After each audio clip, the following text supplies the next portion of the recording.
Ya teman-teman, tadi saya sudah tanya sama warga di sekitar sini ya teman-teman ya. Kalau jalan kecamatan Sepau ini itu tembusnya ke desa Temiang katanya. Jadi rutenya itu melewati sawit katanya.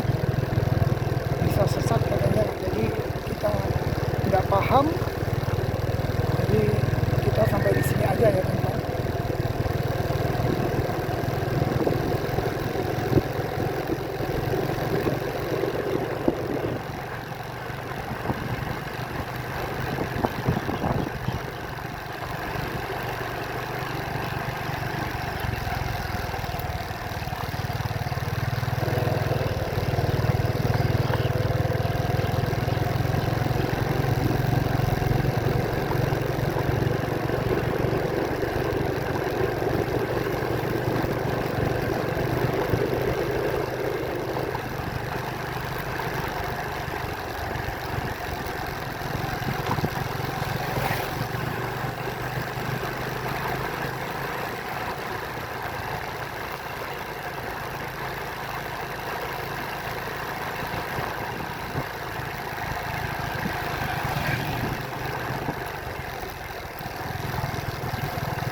Di sini banyak perkampungannya teman-teman.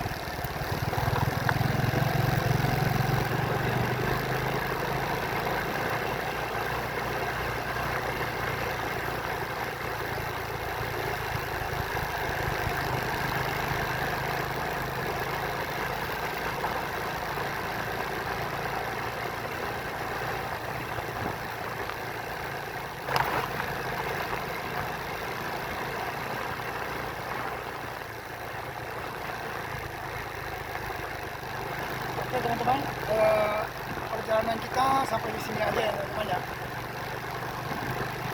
Jadi udah semakin